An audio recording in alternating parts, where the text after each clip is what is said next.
Good morning. Welcome. I just delight in every Sunday now because it's like it's a new reunion. Because as more and more people come back to be in person, it is such a blessing to get to see you all. And what a joy. Happy Mother's Day to all of our mothers, our grandmothers. We are so thankful for what you do. We certainly honor you for the work that you do, especially patience that you have with us. I mean, think about all that, your mom does, all that your mom has put up with you through the years. That's patience. I think all of us could probably say, I wish I had more patience. Whether it's with our kids or with our spouse or just whatever the case may be, we want to say we want to have more patience. Well, how do we get more patience? Well, I want us to look at that through the lens of God's grace this morning as we continue to see God's grace in practical ways. And this morning I want us to look at the power of patience. If we just look for a moment of just the difference between patience and impatience. I found this definition of patience, and I really like it. It says it is the capacity to wait and endure without murmuring and disillusionment. To wait in the unplanned place and endure the unplanned pace. Now, if that is patience, then what we could say is impatience is an unwillingness to wait. And it is the tendency to be quickly irritated or provoked. Now, if we think about these two definitions, we sort of need to ask, okay, well, when does patience or impatience arise? When does that really happen? And what I would say is this. When the path that we have planned gets interrupted, and we are left to live life in a way that we didn't intend at a speed that we did not schedule. Just think about that for a moment, of ways in which we're impatient. Maybe it's parents dealing with their children. And for the 5th time in 1 hour, they are arguing. Now, if you really think about it, where does the impatience come? I would even say it's not necessarily that it's just the 5th time in the hour. It's that you as the parent are wanting to go do something else. Maybe, dads, maybe the ball game's on, and you want to just sit down. Now I got to go deal with these kids. Mom, you've finally gotten to the end of the day. You want to just go take a bath and just be by yourself, and now you got to go deal with these kids. It's that you didn't plan this. So we become impatient. What about you going to the grocery store? You got to get just 2 things, right? And hey, they're actually where you thought they would be. You grab them up, and you go to the checkout line. You say, hey, I'm actually going to do self-checkout, just get out of here. There's 5 people in front of you. And you've got places to be, people to see. And the person who is checking out is doing this.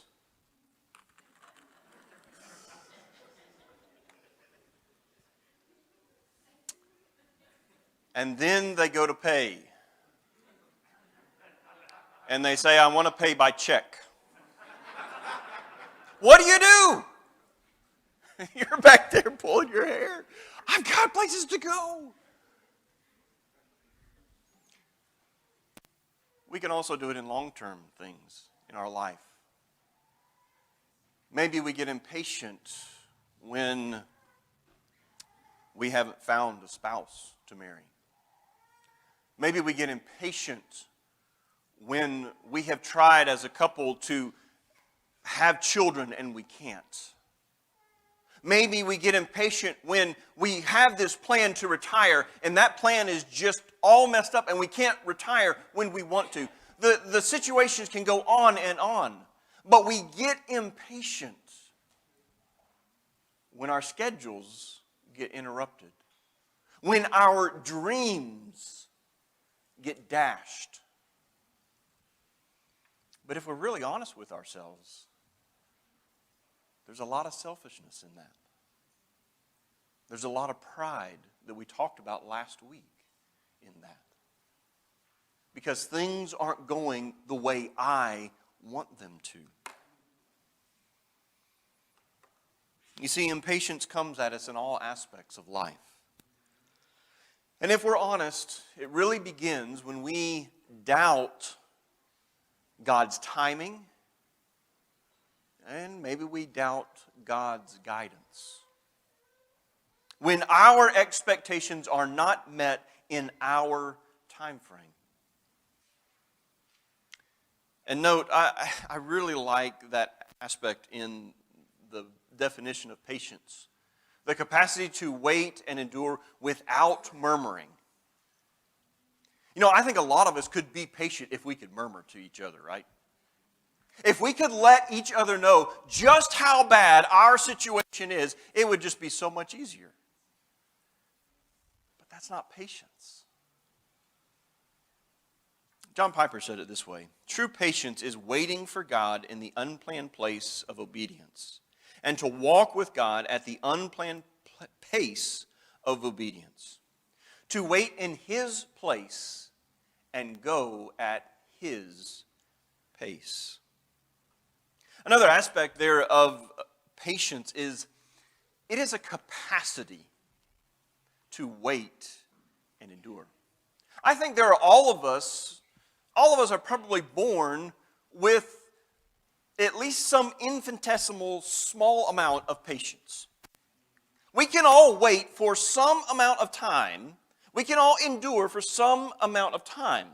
But then, you just see all these other people who, wow, it seems like they can endure all sorts of things that maybe you and I can't.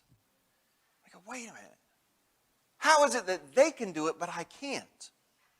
That's why I like this idea that patience is a capacity to wait and endure. So the question is, how do we increase our capacity to wait and endure in the situation that we are in? Well, we need to look at the strength of patience.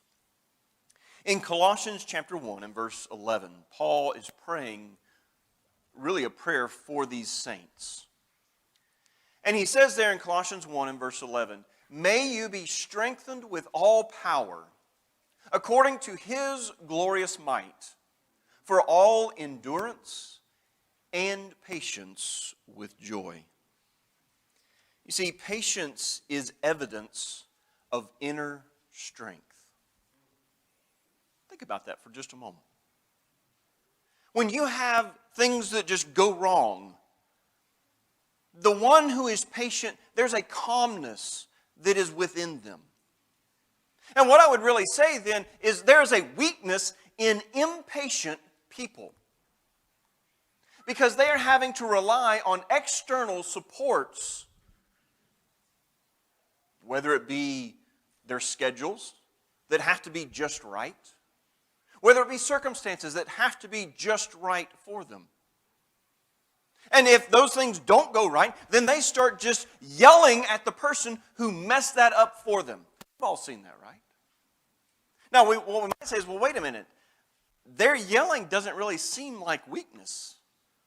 But what I would say is, it is, because they are covering up with that yelling the weakness that is inside them. Because you can take that calm person, the person who has the inner strength, and mess up their schedules, and they don't fly off of the handle. They're able to deal with things. They are able to wait and endure because of strength. You see, our strength comes from God. Notice what Paul is praying here. He says, "May you be strengthened with all power. This is his prayer. For what purpose? Well, look down at the end of the verse. It says there, for all endurance and patience. So we need strength to have patience. We need strength to wait. We need strength to endure situations in our life. Well, where does that come from? Well, notice, power is given according to his glorious might. That really what we're saying here is the way that we access then this strength is through faith. Paul is praying that God would connect us with the glorious might that empowers patience. Faith connects us to God's power. And so what we could say really is, for a greater capacity of patience, for a greater capacity to wait and endure, comes as our faith increases in the promises of God and all that he is for us. You see, it really comes down then to trusting in God and what he has promised. You see, it is trusting in God's working for good. That the glorious might that we need to get connected to is God working to use all our delays, all our obstacles for good. Now, we could sit here all day and just go after promise, but I want to give you just three. We've looked at this before in our class on grace in Romans 8 and verse 28, where Paul writes, and we know that for those who love God, all things work together for good, for those who are called according to his purpose. There's the promise that God has made to us. For each and every one who loves God and is called according to his purpose, he is promising that he will work all things for good. Now, this is not the health and wealth gospel that says if you love God, he's going to shower you with great finances and you'll have, health for all the time that you're on this earth. That's not what he's saying. He is saying that he will use each and every situation in your life to bring about good. Well, what is the good? It's becoming like Jesus Christ, being formed in his image, to where one day we will be in the glory of God for all eternity. In Isaiah 30 and verse 18, another promise, therefore the Lord waits to be gracious to you, and therefore he exalts himself to show mercy to you. For the Lord is a God of justice. Blessed are all those who wait for him. Do you see the promise there? It says, if you will wait on the Lord, there is a blessing there. Because God is waiting to be gracious to you. God wants to be gracious to you.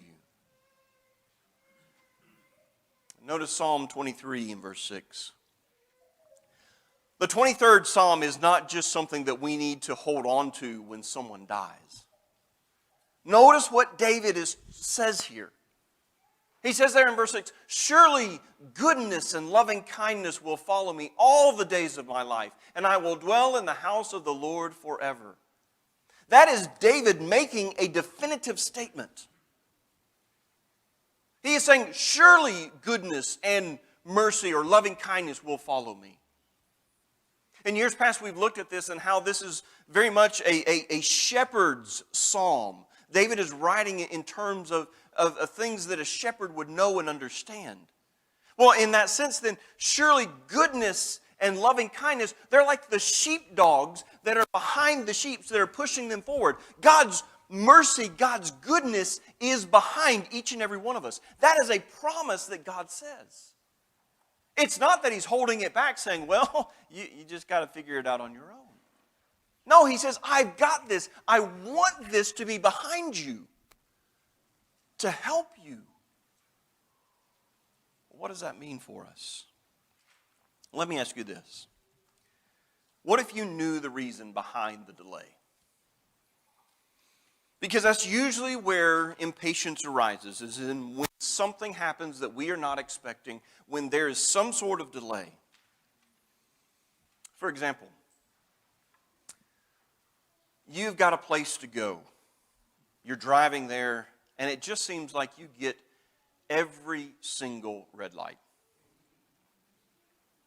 You're okay with the first one, you're okay with the second one, but the third one, don't you just start tapping your foot and you're like, come on, I need to go.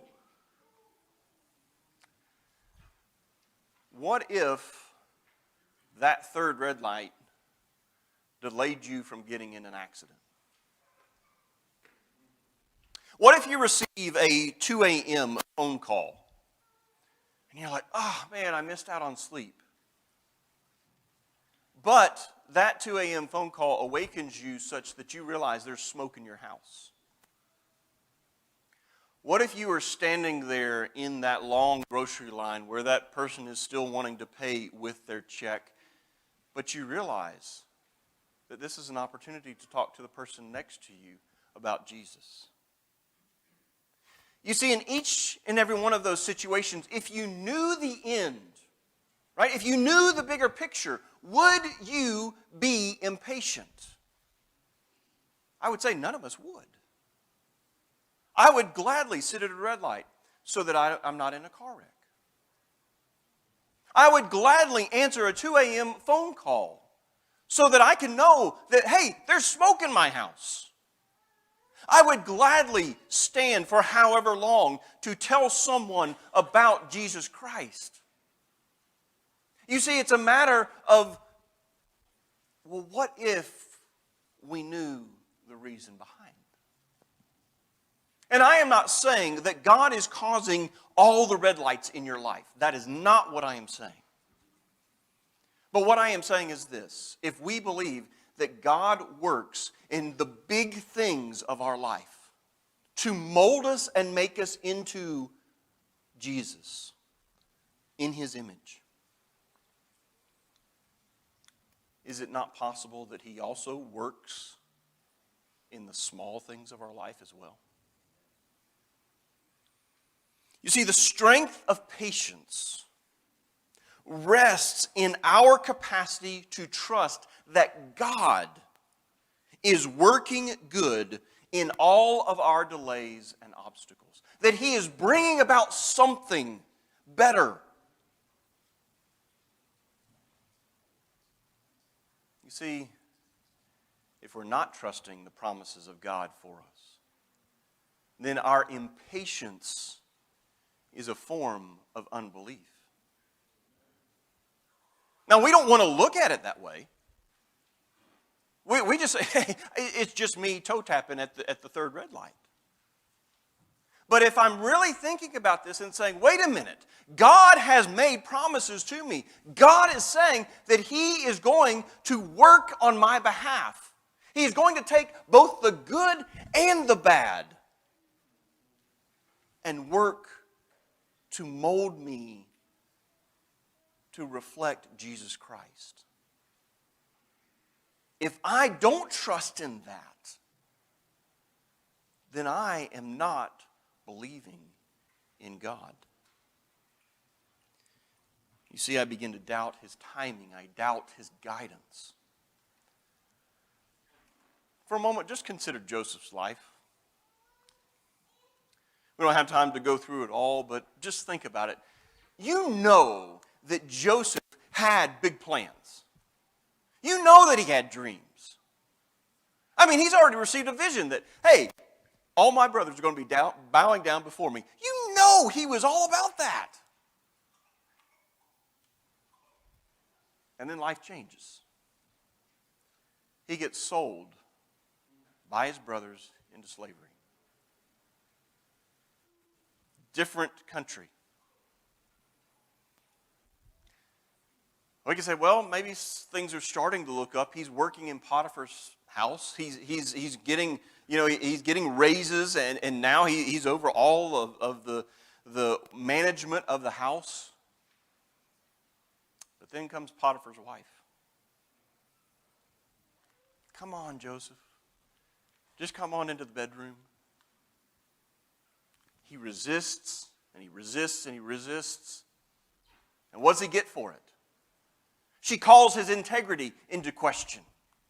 He wanted to do something terrible to me. And so he's put in prison. Man, what a life.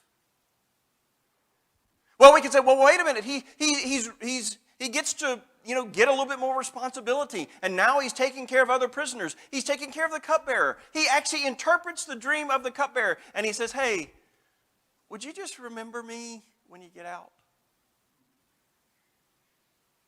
2 years go by. And the cupbearer goes, oh yeah, hey Pharaoh, there was a guy in prison who actually interpreted my dream. And as the story goes, then Joseph is let out of prison. He rises to great significance in Egypt, to second in command, if you will, in Egypt, to where he then sees his brothers as they come because the famine is so great they need food. And on we see this life unfolding before us, and Joseph finally comes to the end. In Genesis 50 and verse 20, he says, as for you, speaking to his brothers, you meant evil against me, but God meant it for good, in order to bring about this present result, to preserve many people alive. How many of us would say, sign me up for Joseph's life? I'd say none of us. But God worked it. God says, the bad things that happen, I'm going to use those, Joseph. The good things that happen, I'm going to use those, Joseph. But you know what's never recorded for us? God never apologizes to Joseph. God never says, hey, Joseph, I'm sorry. You had to go through these things. This is just the way it is. That never happens. Because God is God and we are His servants. And God says, I will use what happens in your life to bring you to me. But you have to have trust in me. That when delays, frustrations, oppositions ruin our schedule, this is when we must trust even more in God's grace to work it all for good. And I could tell you stories after stories that don't end like Joseph. We say, well, wait a minute, Joseph's had the happy ending, right? There are countless other stories of people throughout history who haven't had the happy ending, but they keep trusting in God because there's something greater beyond this life. You see, it's a matter that we need to hold on to God's goal. Look at James chapter 5. James chapter 5, verses 7 through 11. There James writes, be patient, therefore, brothers, until the coming of the Lord. See how the farmer waits for the precious fruit of the earth, being patient about it, until it receives the early and late rains. You also be patient. Establish your hearts, for the coming of the Lord is at hand. Do not grumble against one another. There's that murmuring again, right? We all want to complain. We all want to complain against our brothers. But he says, don't grumble against one another, so that you may not be judged. Behold, the judge is standing at the door. As an example of suffering and patience, brothers, take the prophets who spoke in the name of the Lord. Behold, we consider those blessed who remained steadfast. You have heard of the steadfastness of Job, and you have seen the purpose of the Lord, how the Lord is compassionate and merciful. If we just look for just a brief second at all of this, what would you say is the theme of these verses? Notice how many times the word patience or patient or steadfastness is in these verses. It said that you have to tell people 7 times something before they remember it. So apparently I need to repeat this sermon 7 times so you're all on board with it, right? James is saying, I need you to get this through your mind. Be patient. Well, why? Now, he gives all of these other examples, but I want you to notice the very end. Because it says, you have seen the purpose of the Lord. How the Lord is compassionate and merciful. That's God's goal, to be compassionate and merciful to us. God is not sitting back there saying, well, let me see what kind of harm I can bring to the people at Concord today. God is saying, I want to send mercy. I want to send compassion to my people on an everlasting occurrence. You see, greater patience comes when we trust in God and wait on Him. The psalmist says in Psalm 130 and verse 5, I wait for the Lord. My soul does wait, and in His word I do hope. How am I able to wait for God? It tells me right there, it's His word. His word gives me the promises. His word tells me who He is. It gives me assurances that there are greater things than what you are going through right now. And so we hope. Lamentations 3 and verse 25 says, the Lord does good to those who wait for Him, to the person who seeks Him. Notice that promise. The Lord is good to those who wait for Him. That's your promise. That's for you. There's no if and buts about it of whether, well, maybe if I wait, maybe God will decide that He's going to be good to me. No, He's saying He wants to be good to you who wait for Him. So this morning I ask you, are you struggling with impatience? Has your life schedule been frustrated?